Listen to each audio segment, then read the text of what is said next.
The Daleks was the second story set for Doctor Who. It immediately followed an Unearthly Child's ending, which you can watch here. It ran for a total of 7 episodes and aired between the dates of the 21st of December 1963 to the 1st of February the following year.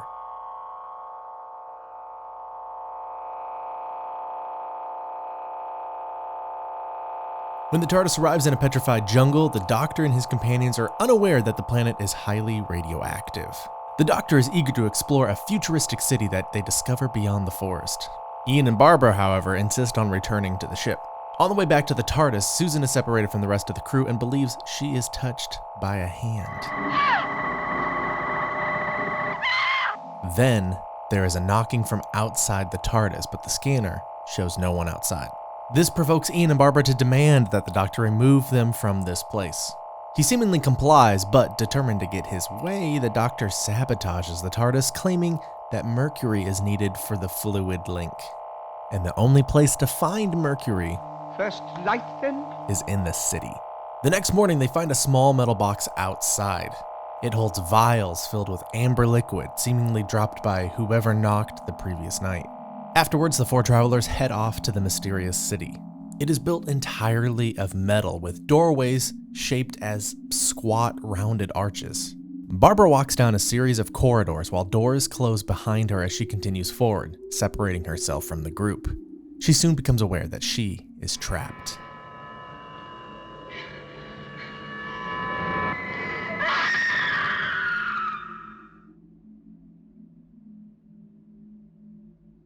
Ian, Susan, and the Doctor enter a room full of machines, including a Geiger counter which confirms they've been exposed to radiation. The Doctor admits his sabotage at the fluid link and that they should leave immediately, abandoning Barbara.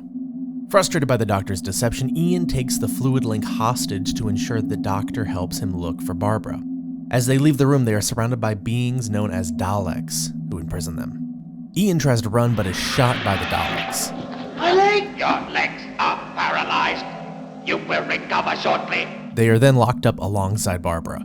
Later, the Daleks summon the Doctor and try to interrogate him. They explain they are survivors of a neutronic war with the Thals, inhabitants of the planet, which has caused mutation to both of their races. The Daleks are now confined to their travel machines and limited to the boundaries of their metallic city. The Doctor persuades the Daleks that the travelers will die from radiation sickness if no drugs are found. The Daleks then order one of them to leave straight away.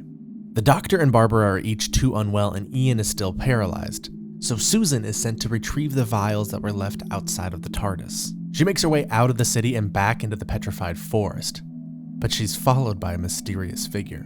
The Daleks reveal that when the drugs are returned to the city, they shall take them and leave the travelers to die. Having collected the anti-radiation drugs back at the TARDIS, Susan prepares herself for the return journey. Outside the TARDIS, Susan encounters the stranger that was following her. He's a handsome blonde man named Aladon.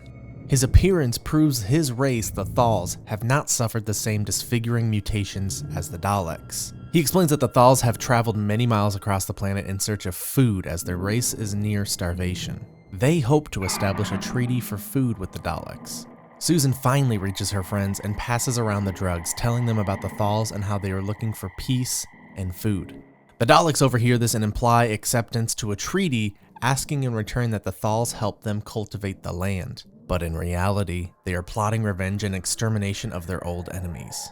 The message of peace is conveyed to the Thals, who are invited to collect food from the entrance hall of the Dalek city the following day. Having recovered from the radiation sickness, the Doctor's party stages an argument amongst themselves that breaks out into a fight. In the ensuing struggle, Susan breaks the camera that's been recording their movement in their cell. Using this newfound freedom to talk, the four speculate that the Daleks are powered by static electricity due to the fact that the floors are made of metal. Ian theorizes that if they were to break the circuit between the Dalek and the floor, it would lose its power. Susan uses the cloak that Aladon gave her to achieve this. And the next time a Dalek comes with their food, the captives jam the door, forcing the creature to return into the cell. They quickly overpower it and get it onto the cloak, cutting off its power, and proving Ian right. They then open the Dalek, removing the creature inside so they can use the robotic shell as a means of escape. Ian squeezes into the casing and they exit their cell.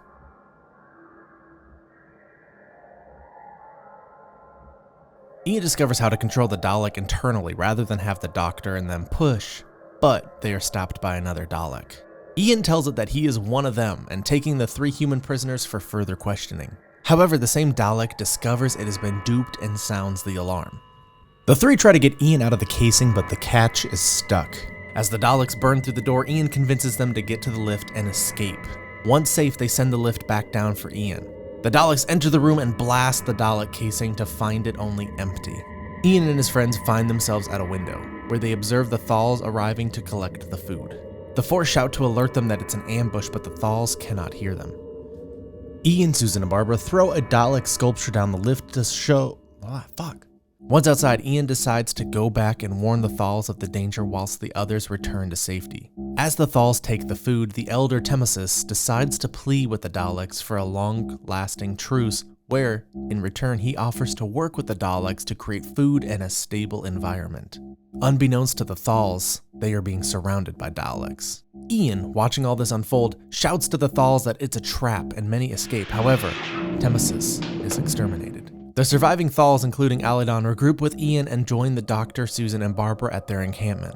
A young Thal named Dione provides the history of the planet Skaro from a Thal perspective for the Doctor. It seems the Daleks were once known as Dolls, humanoids similar to the Thals. They mutated into their current forms following the Neutronic War. The Thals reacted to their history by adopting pacifism as a creed, even though their history reveres them as warriors. Ian attempts they convince the Thals they'll need to fight the Daleks to survive, but the Doctor suggests they leave.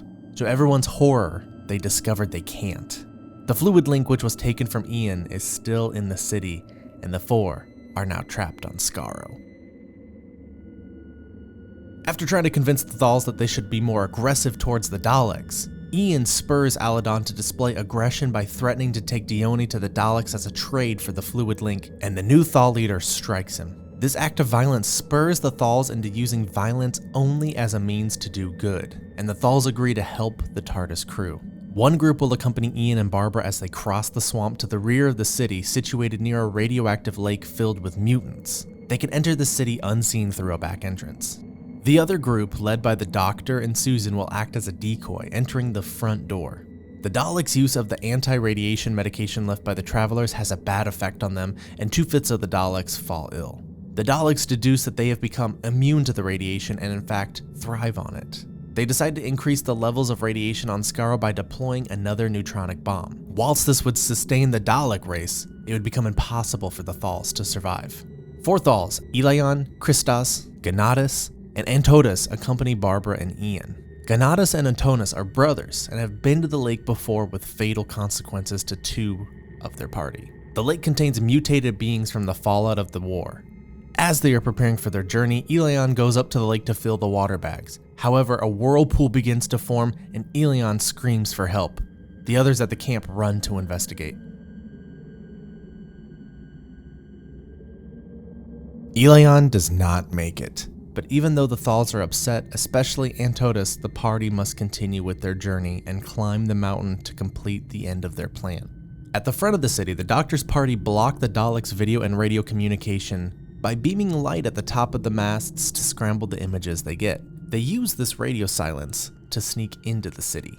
Whilst this plan is being put into action, the Dalek leaders receive the news that it would take 23 days to create another neutronic bomb powerful enough to sustain radiation to ensure the Daleks' survival. As the Daleks absorb this news, the Doctor and Susan sabotage a static electricity control box. Susan points out a second panel which the Doctor rewires to short circuit and it destroys some of the Daleks' computer terminals. Unfortunately, this activity alerts the Daleks who soon surround them. They are taken to the city control center and are told of the Daleks' plan to irradiate the entire planet. Instead of dropping the bomb, the Daleks will blow up their nuclear reactors to create this radiation. Meanwhile, Ian's party has found a tunnel that should lead to the Dalek city. Antides tries to persuade his fellow Thals that they should turn back, saying that even if they survive the journey, the Daleks will kill them. While they argue, a rock fall occurs. It injures Antides and blocks any chance of retreat. The only way is onward, and a vast chasm is their next hurdle. Ian jumps first, followed by the second Thal, who discovers another tunnel that they can use. One by one, the party has to jump across, supported by a rope that Ian ties to a rock and then around himself. The last to jump is Antidus, who loses his footing and falls into the abyss.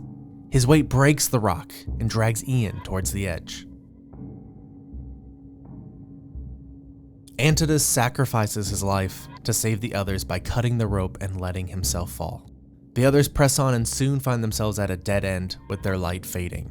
They discuss going back, however, as the light cuts out, they see a light from a hole in the cliff and find the entrance to the city. The Daleks have now taken the Doctor and Susan to their control room. In desperation, the Doctor says that he will help the Daleks build another TARDIS. They say they can do this themselves and don't need the Doctor's help. At the front of the city, Aladon has also led another band of Thals in an assault, hoping to rescue the Doctor and Susan. By luck, this party meets Ian's gang and they elect to attack the Dalek control center at the same time.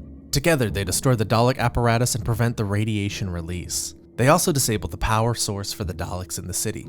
The creatures become immobile and soon die, but not before they beg the Doctor to repair their system, to which he responds, "Even if I wanted to, I don't know how." They all return to the Thal camp, this time with the fluid link, and the Doctor and his party make their farewells and return to the TARDIS. It's revealed that Barbara and Ganatus have been having something of a romance. He kisses her hand just as she's called into the TARDIS. However, as soon as they are in flight, there's an explosion on the console and the 4 travelers fall to the floor. This concludes The Daleks, the second serial in the Doctor Who series. Join us next time as we head to the edge of destruction. A special thank you to Soundboard, Takaharu, and V. Lucas, and all my other patrons for making this video and more possible.